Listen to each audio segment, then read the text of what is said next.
We're interrupting programmes to tell you that Diana, Princess of Wales, is gravely ill in intensive care in Paris's Salpêtrière Hospital after being seriously injured in a car crash which killed her friend, the Harrods Dodi fired. The car is still in the tunnel where it crashed. The accident happened shortly after midnight. Diana and her friend Dodi Al-Fayed has been dining at the Ritz Hotel, and we have just received news from the Press Association that in fact her injuries may be more serious, perhaps much more serious than we had imagined beforehand. Policemen clear the way for the princess £17 million richer after her divorce deal. She had everything to live for in that last tragic summer. She was out there having fun. Al-Fayed's multi-million-pound yacht. Tonight, another royal controversy sparkles. Not only was he known as a playboy, but he was engaged to somebody else. She looks really quite sexy, but then she's a single woman in her 30s. Why not? Falling in love with a doctor and a heart surgeon to boot. I mean, it's astonishing. Diana was divorced. Was Diana going to marry Dodi Fayed? This was front-page tabloid news. She was alone. She shouldn't have been there alone. I remember being asked to watch a very harrowing tape, and I thought, I know that look. She was not happy. It was the perfect storm, and it ended in tragedy. If there was no money in the photographs, they would have been after her in the tunnel.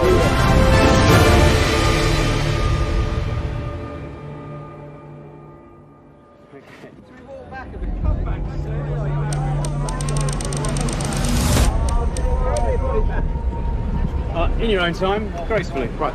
No, there isn't going to be an announcement. There is a statement which is being faxed to the Press Association. It's not going to be read out.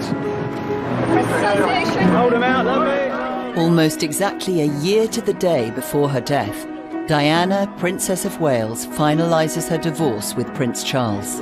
Come right out. Come on. Policemen clear the way for the princess this evening as she leaves a London hotel. Grim-faced but £17 million richer after her divorce deal, ITN has learned authoritatively. A lot of water had gone under the bridge between Charles and Diana. All the unhappiness, all the War of the Waleses, all the book writing and the television interviews and things, all of that was over. Diana never wanted a divorce. She told me that when we were together at the palace, and she was saying, it's not what I'm looking for at all. And after that, I think she began to put her life together again. She looked fit, she looked great, she was an international celebrity on the world stage. Let me put it this way, I thought she was a kind of a cross between Cindy Crawford and Mother Teresa. She looked $1 million in her beautiful clothes, but she had the compassion of a nun. She became an absolute global superstar. She even had folk like a certain Donald Trump trying to date her. Diana's divorce settlement allows her to remain in Kensington Palace. She maintains an office, but no longer has access to a full team of royal staff. Diana was downsizing. She was still living in apartments 8 and 9 at Kensington Palace, but now she had to pay for her own staff. Suddenly, people started to disappear. And in the end, there were very few people left. There was me, the chef, and a part-time dresser. And that was it. She jettisoned her bodyguards, which was not a good idea, actually, her protection officers. And she said, I went downstairs to get in the car the other day and there was no petrol in it. And I'd quite forgotten you got to fill your car up with petrol. So she was learning a new way of existing. I think any woman who finds herself divorced at that stage of her life, mid-30s, you know, you've got to learn to stand on your 2 feet. Diana firmly believed that something special would happen, that a role would be given to her, that she could continue in a new life and represent her country. That was important to her. Diana's search for a new role comes at a time when Britain is also seeking a new future. Labour Party, 20,000.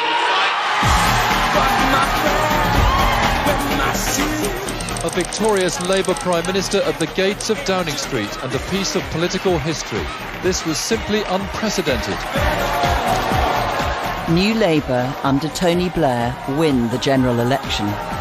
Our big message was modernisation. The one thing that I think people thought about Princess Diana is that she was a very modern reflection of where she came from. And I think what she knew was that she had this ability to cut through. I think she was interested in a very kind of loose, informal way, her role as a kind of ambassador for Britain. And I remember at one point, I think I wrote this in my diary, that Tony couldn't decide whether to flirt or be a statesman. Now, always a crowd puller of exceptional power, she seeks some sort of ambassadorial role linked to charitable concerns. Diana may have a long-term game plan, but this doesn't stop her getting to work on causes closest to her heart.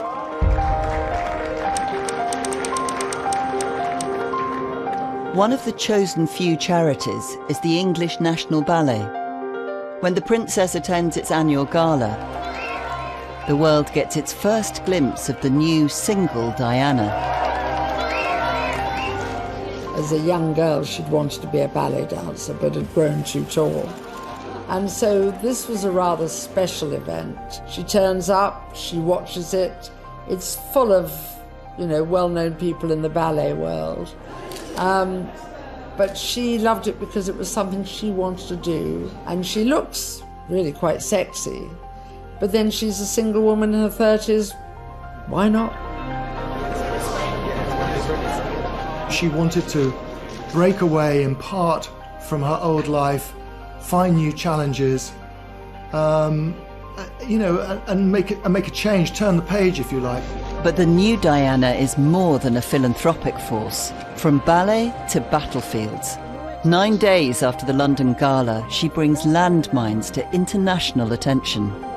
I am not a political figure, and as I said at the time, and I'd like to reiterate now, my interests are humanitarian.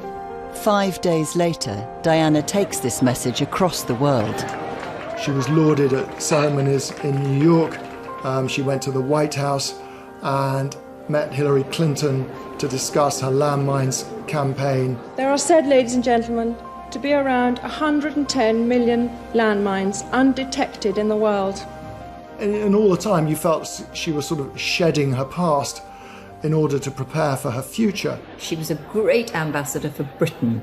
People loved her, they flocked to her, and she took the brand of the British monarchy and of Britain itself across the world. Even living saints need the princess. Mother Teresa, who was terminally ill by this time, invites Diana to her missionary of charity convent in the Bronx. Even when the royals abandoned her, she was still probably our #1 ambassador. She was a woman who had everything. She had beauty, she had money, she had power, she had influence. Anybody in the world she wanted to meet, they wanted to meet her, Mother Teresa, whoever it was. This 8-day trip to the States sees Diana operating on her own, without royal security, casting off the symbols of her old life. This unprecedented. There had never been a sale quite like it, and no one had dared speculate how much this American audience would spend. At 7. I think once the trappings of royalty, including her own title, HRH, were taken away from her, she felt maybe that she should get rid of a whole lot of other things in her life. And so suddenly we heard that she was going to auction all these fantastic gowns that she'd been given over the years. She said, come on down to the wardrobe room with me. And she had a room as big as most people's sitting rooms, covered with wardrobes all the way around. And all her clothes were in colour coordination from white right the way around the room to black. So she flung open all the doors and picked out one dress one by one and told me the story behind it and said, oh, this is the one I wore at the White House. Do you remember me dancing with John Travolta? Put that on the rail. Oh, and this one, this is an old friend. Do you remember when Charles danced with me? Oh, I do remember this one. That can go as well. Until the whole wardrobe was empty. The new Diana takes a huge gamble. Will interest in the old Diana be enough to bring in the big spenders? At 70,000, 75,000. From the very first lot, it was clear there were some big checkbooks in the room. Lot 2, the dress the princess wore the night her husband admitted his adultery, went for almost as much. $65,000. I went to the auction in New York, I think it was, and it was fantastic to see the figures that these dresses fetch. You know, thousands and tens of thousands of pounds. But the best was to be the dress in which she met the Reagans and then danced with John Travolta. 200,000 last time. Yours, fund. £120,000 for a single dress. And I think it was more than just raising money for charity. It was a clearing out of her old life and a thought of how things were going to be different in the future. Many buyers were far from sure what they'd do with them. We're going to frame it and put it on loan to museums. Oh no, she's going to let me wear it. She's going to let me wear it. We have no idea what we're going to do with it yet, but we'll think of something. Whatever their reasons, they contributed enormous sums to AIDS and cancer charities, sums that can't fail to have pleased the princess herself. After raising more than £3.5 million for charity, Diana appears happier than ever.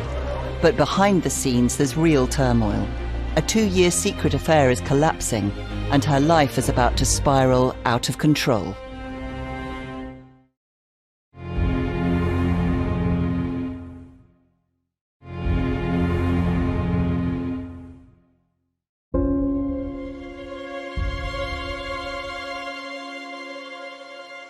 Diana celebrates her 36th birthday at the Tate Gallery in London.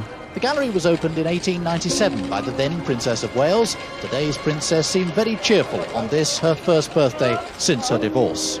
The guest list reflects not just the cream of London society, but also the greatest names in British cool and Hollywood glamour. She was making new friends. Her traditional friends, the sort of aristocratic type of people that she'd grown up with, were being replaced by celebrities. There was Elton John, there was Versace. David Bowie's wife was there, Steve Martin, some, Hollywood glitterati, as well as a few members of the royal family. It was a big event, 500 people, I think. And she looked absolutely stunning. I mean, she was dressed to kill. But for Diana, there is one guest in this star-studded reception who is conspicuous by his absence, an eminent heart surgeon called Hasnat Khan. There have been rumours for quite a long time that Diana was in love with a heart surgeon, but nobody knew quite who or whether it was true. In 1996, Diana developed an obsession for heart surgery. She received much criticism for allowing a film crew to follow her into the operating theatre. I remember her telling me once when I was at the Palace that she loved to go and watch heart surgery, open heart surgery at the Brompton Hospital. And recently I've had more opportunities to go into theatres and see for myself what wonderful work the doctors and nurses do. Well, you gather information much more from the visual contact rather than reading books, I find. So when I stand up and speak about the various subjects, whatever it is, I find it more beneficial if I've actually seen it. She said, the heart, it's so important, Jenny, isn't it? The heart, it means everything. But there were other matters of the heart at stake too. Diana was secretly dating one of the surgeons. She was enormously attracted to Hasnat. He was a kind, really solid bloke, and he did this most amazing work. There's something slightly Mills and Boons, if you like, about a young woman falling in love with a doctor and a heart surgeon to boot. I mean, there was Diana who wanted to be the Queen of Hearts, and there was Hasnat Khan, the man who mended broken hearts. But on the face of it, Hasnat Khan was unlikely boyfriend material. Here's Diana, working out, eating healthily, and there's heart surgeon Hasnat Khan, drinking Coke, eating burgers, overweight, not working out. I mean, it's astonishing. Only Diana's closest inner circle knew about the relationship. I would bring him into Kensington Palace in the boot of my car or underneath a blanket on the back seat of my car. The police never stopped me. I'd take him in the back entrance. It was a bit of an adventure. She put on wigs, dressed up, and they went to jazz clubs in Soho. She loved that kind of subterfuge, and the fact that the mass media, the paparazzi, knew nothing about it. That was all part of the delicious charm of Hasnat Khan. So from there on, their romance blossomed, and she met him on dates outside of the palace too. Hasnat Khan, he just had no pretensions. He wasn't interested in fame or fortune. He couldn't give a damn that she was a princess. He just liked her, and I think she found that absolutely endearing. But however clandestine, A love affair between the Princess of Wales and a Pakistani heart surgeon could never remain secret forever. Sir James Goldsmith lent his Boeing 757 to daughter Jemima and the Princess of Wales to fly them direct to Lahore. On a tour of Pakistan 6 weeks before her birthday, Diana took time out to secretly meet her lover's parents at their family home. The media pounced. Princess of Wales was giving nothing away about her secret overnight meeting. She slipped out to meet the mother and father and other relatives of close friend Dr. Hasnet Khan. But despite reports of romance, the father of the London-based heart specialist said the princess was a good friend, not a girlfriend of his son. But just the confirmation of a close friendship caused huge consternation in Fleet Street. The idea that the Princess of Wales, as was going to marry a doctor from Pakistan and perhaps go and live with him in Pakistan. This was just not what we were expecting. She'd had long conversations with Jemima Khan, who had actually married Imran Khan, and I think Diana was wondering if it was something she could do. But the press attention had rocked the foundations of the 2-year-old romance.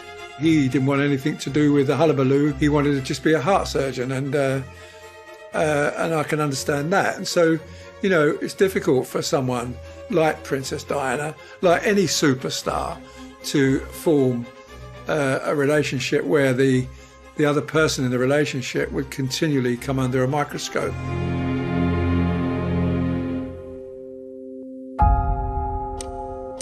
Reportedly a week after the celebrity birthday bash, Diana and Khan have a row at a secret Hyde Park meeting. She once again faces rejection by a love of her life. She told me, no one will want me, no one will want the baggage I come with. And in the end, she was right, because he felt he didn't want to live in that kind of goldfish bowl with that kind of limelight. His world was so utterly different from Diana's, and it was very hard to see how he could be her plus one and she could be the wife of a hospital doctor.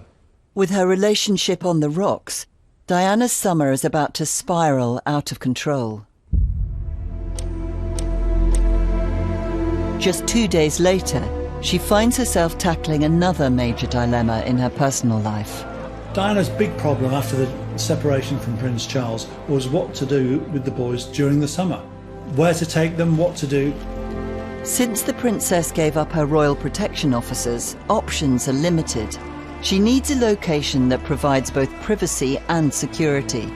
Help comes from an unexpected quarter. Mohammed Al Fayed was a fixture for the royal family.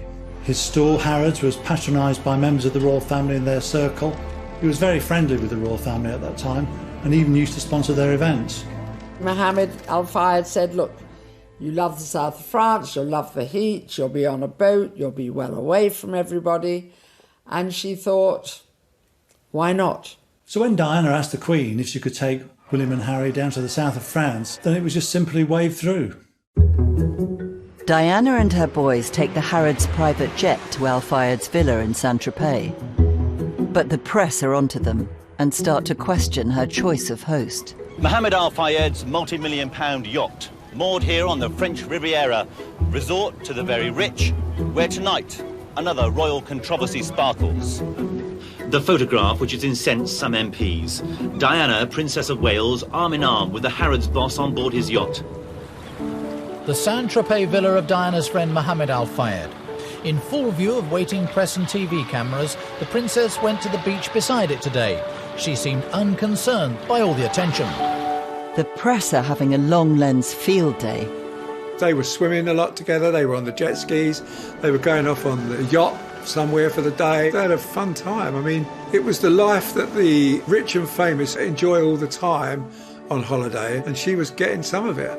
But Diana becomes increasingly irritated by the press intrusion and starts to cryptically toy with reporters.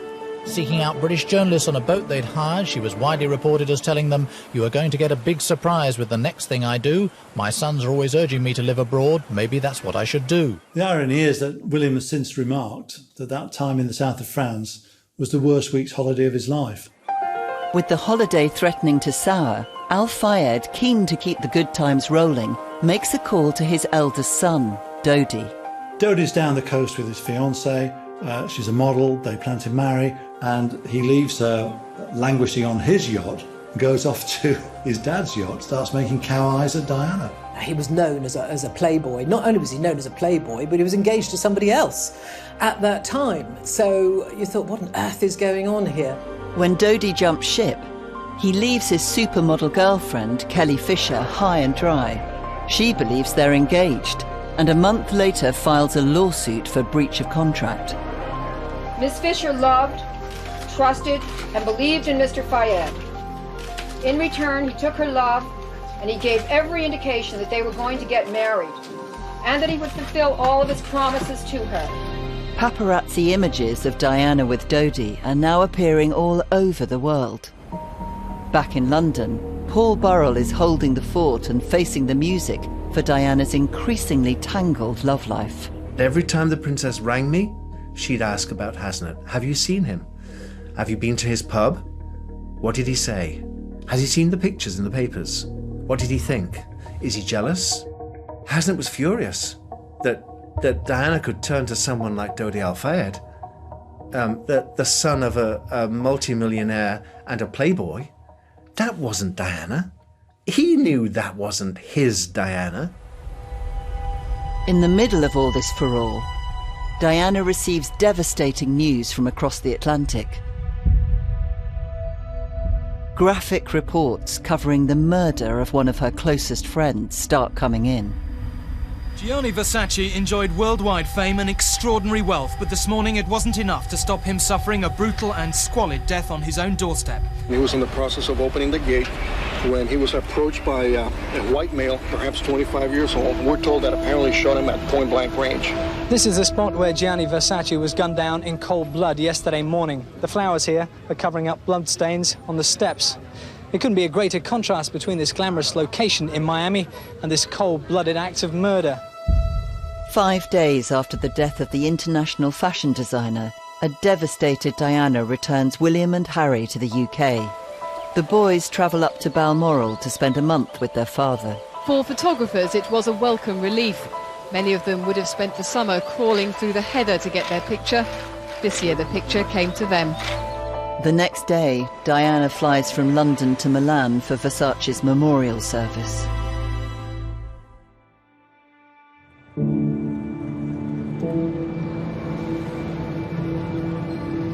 Throughout the city, people came together to pay a last tribute to one of the world's best fashion designers. The Princess of Wales, a Versace devotee, said she was devastated by his death. She made her way to the front row, sitting between two stars from the world of music, Elton John on her left, Sting on her right.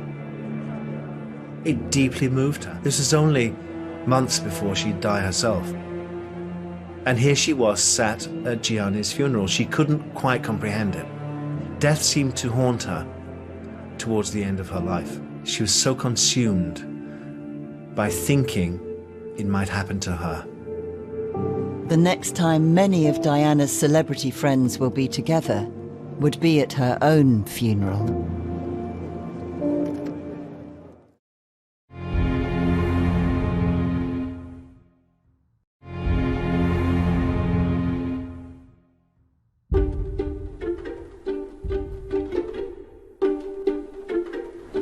Diana is back in London after attending the memorial service for Gianni Versace 5 days previously. Her boys are up in Scotland holidaying with their father.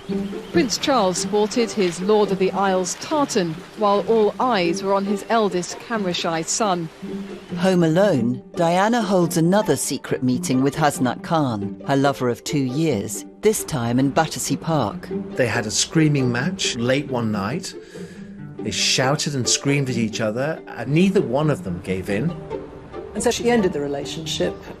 You know, I don't know whether it actually broke her heart, but it really upset her. According to Khan, the couple spent the next night together at Diana's apartment. But this was the final breakup, and the last time they saw each other. With Diana's love life spiralling out of control, her schedule is about to follow suit. Within 24 hours of the split with Khan, she's on a plane to Sardinia. Mohammed Al-Fayed had bought a yacht, which could be at their disposal. the Jonicle. So Diana then returned to the Mediterranean alone to resume her friendship with Dodi Al-Fayed. So the romance was in full acceleration. It was full-on pace, and it was accelerating beyond control. Once again, the press are one step ahead. She was probably the most famous person on the planet at that time, certainly the most photographed, and that wasn't going to disappear, unfortunately, for her. The press pack will spend the next 5 days chasing Al-Fayed's multi-million-pound luxury yacht around the Mediterranean. Where is she? Look at that. The feeding frenzy to get the first photographic evidence of a romance between Diana and Dodi is unprecedented. I think she definitely reached this point where a lot of the media stop actually thinking that they're human beings. She became a thing rather than a person for a lot of people, I think. The sense that she's not really a person, you can kick her about as much as you want. I mean, boatloads of photographers and reporters. It was just huge. I mean, paparazzi from all over Europe were there. She became more vulnerable. The paparazzi took more liberties.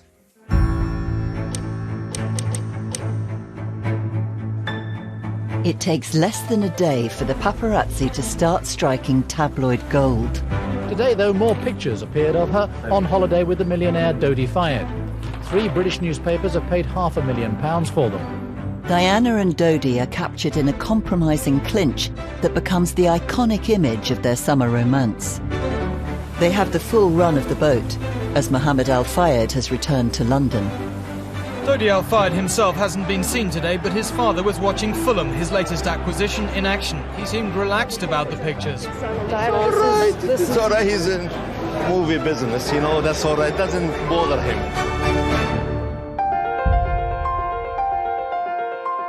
After the chaos of the cruise, Diana and Dodi return briefly to London, with the press even hotter on their heels. Tabloid photographers have laid siege to the Park Lane home of Dodi Fayed.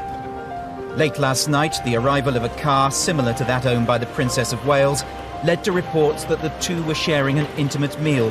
Frustratingly for the photographers, there was no opportunity to see the diners, although their own activities were constantly monitored by security cameras which protect this exclusive part of Mayfair.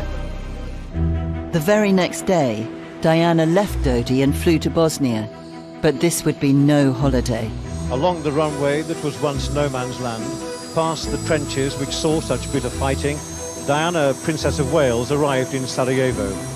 She left behind the morning's headlines to take her first steps in the capital, which encapsulates the death, horror and tragedy of civil war. Diana's extraordinarily courageous, doing what royals are not supposed to do, which was to get engaged in political issues. And clearly landmines was a political issue, and we should have been doing something about clearing them up. And she said so and actually influenced politics as a result. Her trip to Bosnia was really important to Diana. It was part of her humanitarian mission. But it was overshadowed by her romance with Dodi. The mass media were just speculating, will they marry? The princess may also have been apprehensive that the large media pack following her were more interested in matters elsewhere than in the plight of Bosnians. Some came too close. Please don't, she asked. After the frustrations of Bosnia, Diana's whirlwind summer gathers even more pace. She briefly hooks up with Dodi in the UK, then 5 days later jets off for a week-long Greek island cruise with girlfriend Rosa Monckton. The day Diana flies back from Greece, she's pictured having lunch with William in Kensington. It proves to be the last time they see each other.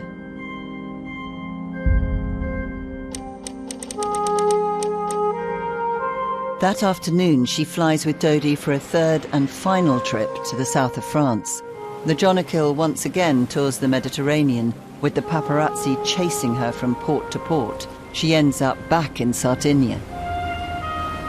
Dodi and Diana had spent a few very happy days on board the yacht, had a lot of fun together, but it was time to go home. I think they had actually extended their trip by a few days.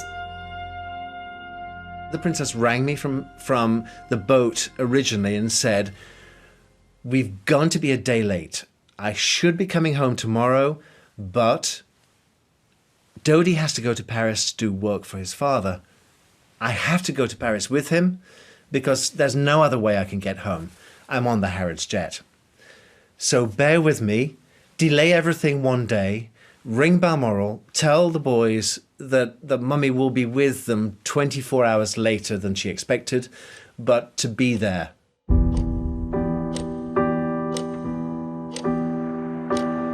Dodi and Diana leave Sardinia in the Al Fayed family's private jet. They went via Paris because his father, Mohammed Al Fayed, owned the Ritz in Paris. I think it had recently been refurbished. He quite wanted to show that off.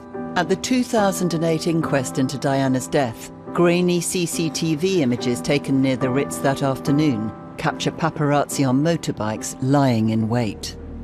There's a kind of hysteria that overcomes the mass media every so often. And just imagine you're Diana sitting in a limousine and the paparazzi are all around you on the road into Paris, and some stupid scooter drivers are trying to take pictures of you. And during that madcap drive into Paris, she told Dodi, somebody will get killed.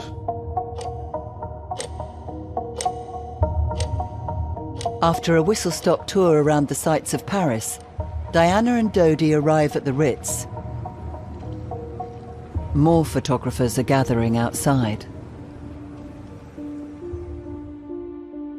In this CCTV footage, much of which has never been seen before, they're shown entering the Ritz Hotel, crossing the lobby.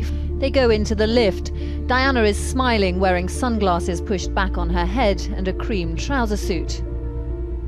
They certainly seem relaxed in each other's company. Diana spends the afternoon and early evening largely holed up in the Imperial Suite. At 9:30, an attempt to go out to dinner is aborted when they're mobbed by paparazzi. Dodi loses his temper. When they return, their car is surrounded by photographers, and the couple have to be protected by their bodyguards as they re-enter the Ritz. Dodi's security was fine for Dodi, but it wasn't high caliber enough for the princess, who was an international world figure and a member of our royal family. Diana looks furious as she comes in, and the jury heard there's evidence that Dodi was angry about the chaotic scenes and that he allegedly came up with the plan to try and outwit the paparazzi. She didn't have any security of her own, so she had to rely on his professionalism, thinking that he would be, not realizing that he wasn't. If you can have a relationship and build up a trust with your security team, then there's a chance it will work. If it breaks down, if the chemistry disappears, then it's very, very difficult.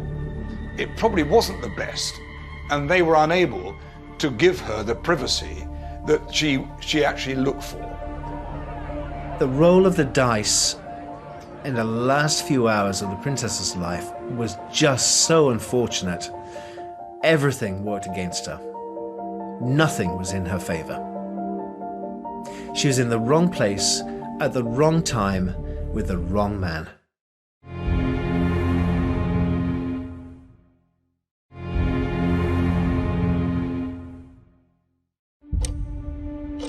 Diana, Princess of Wales and Dodi Al Fayed are under siege in the Ritz Hotel in Paris.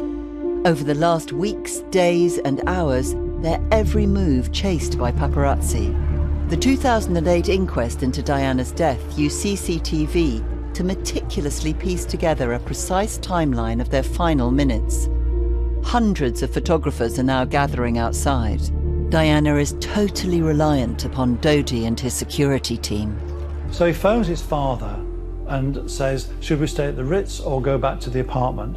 And his father made that fateful decision, go back to the apartment. I don't quite understand why, once they were cornered, why they didn't just stay there. Mohammed Al Fayed, Dodi's father, decided that he should send a decoy car away from the front door to draw the press away, and sent Dodi and Diana out of the back door of the Ritz. But suspecting the ruse, some of the press head to the rear exit of the hotel. And what needed here, there needed to be some dialogue with the media to find out what they wanted, to make arrangements with the police to organise and police the press professionally and efficiently, and not allow them to patrol the hotel at that time.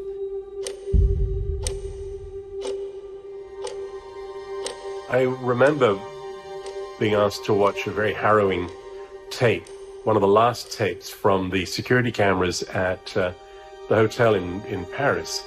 And I thought, I know that look. That body language, that hunched protective stance that she was in. She was not happy. And remembering what a professional, painstaking princess she had been, the way in which, if I made a single mistake, she would notice it. She was very, very aware of how things should be run.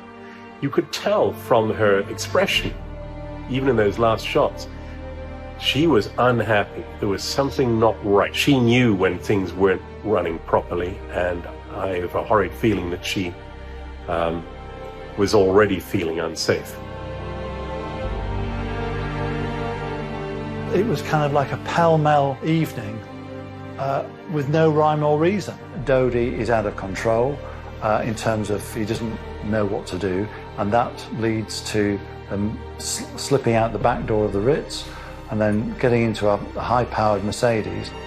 It was the perfect storm. A lot of things were in play that night for one reason or another, and it ended in tragedy. These images, exhibited at the Court of Inquiry, are the last known of the princess. They show Diana, Dodi and bodyguard Trevor Rhys-Jones. Their driver, Henri Paul, is 3 times over the French drink-drive limit. In just 5 minutes' time, they will crash in the Pont de l'Alma underpass. Yes, I was just stunned that something so, it seems so commonplace, if you like. Someone so extraordinary and vibrant and larger than life to die in a car crash. She was alone. She shouldn't have been there alone. You know, I still curse her to this day for going all that way by yourself and not having somebody with you.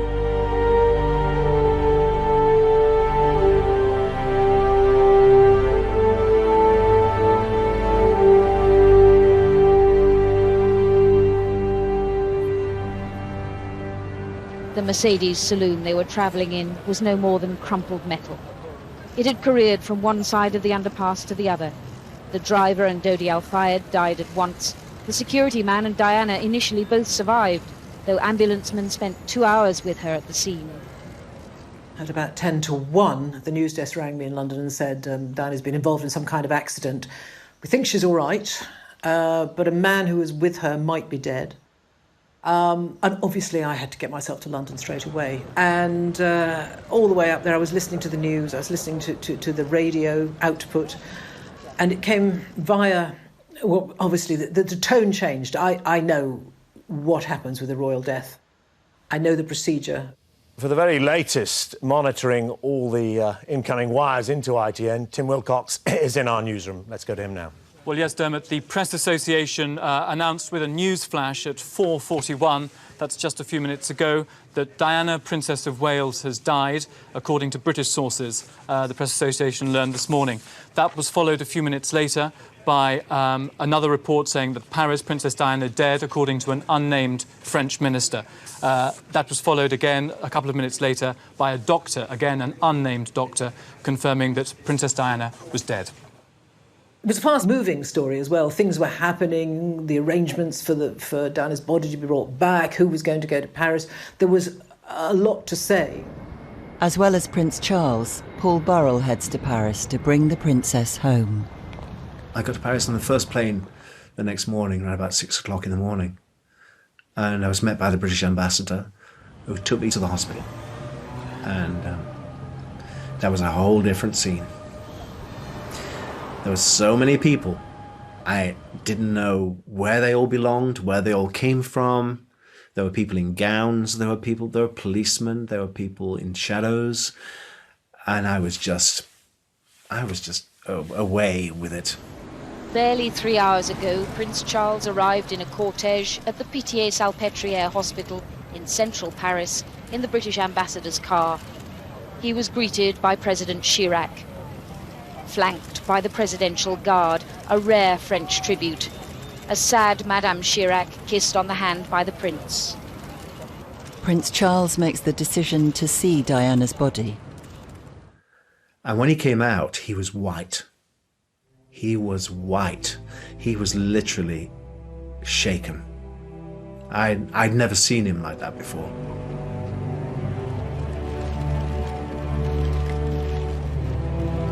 I'd never seen him show so much emotion before. And he suddenly realized the enormity of what had happened.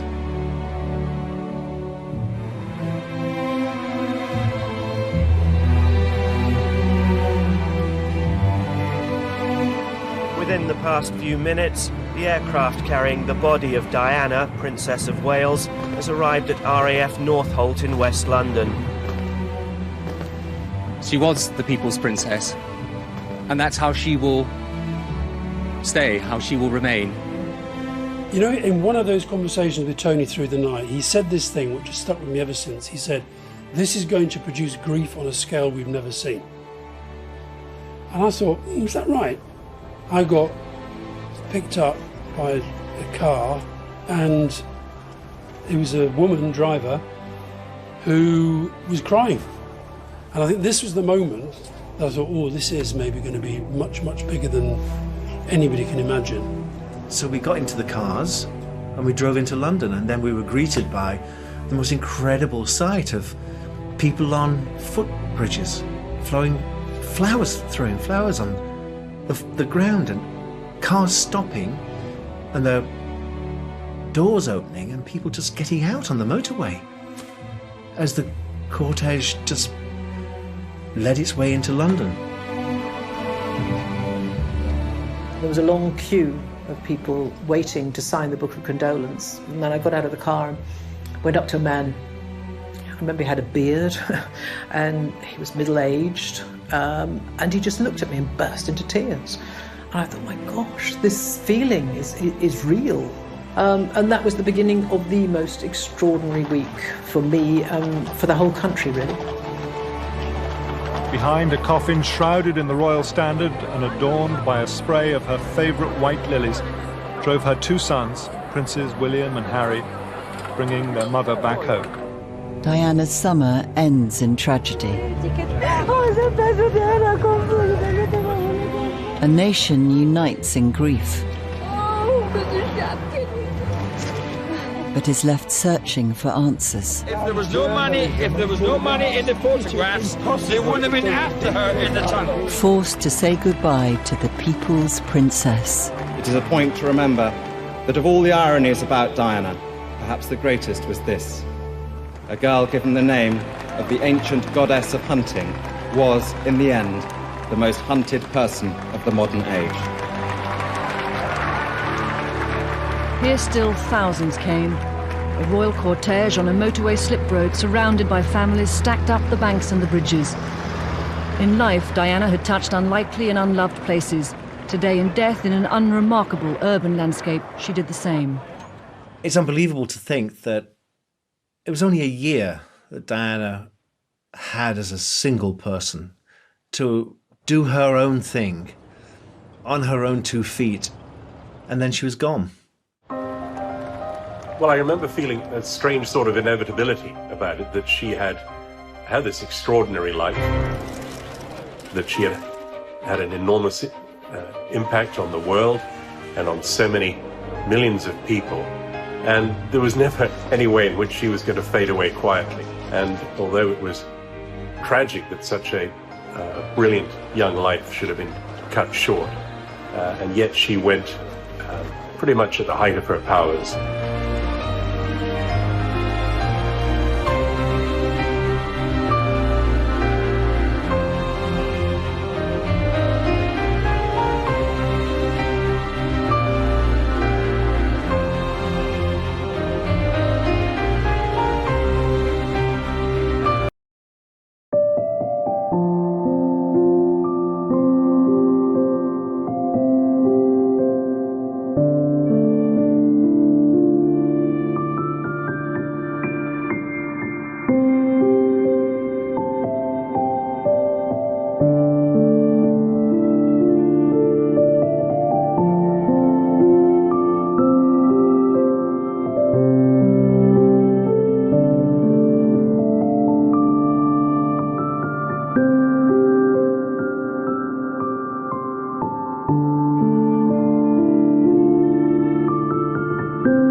And it ended in tragedy.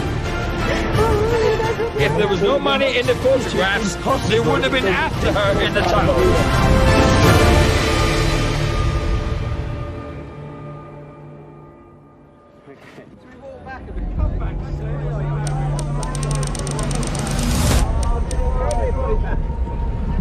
In your own time, gracefully. Right.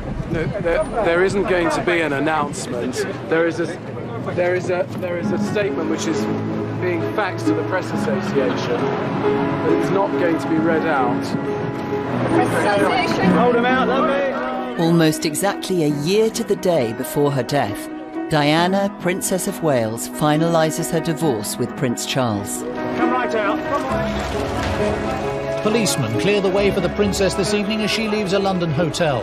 Grim-faced, but £17 million richer after her divorce deal, ITN has learned authoritatively. A lot of water had gone under the bridge between Charles and Diana. All the unhappiness, all the War of the Waleses, all the book writing and the television interviews and things, all of that was over. Diana never wanted a divorce. She told me that when we were together at the palace, and she was saying, it's not what I'm looking for at all. And after that, I think she began to put her life together again. She looked fit, she looked great, she was an international celebrity on the world stage. Let me put it this way, I thought she was a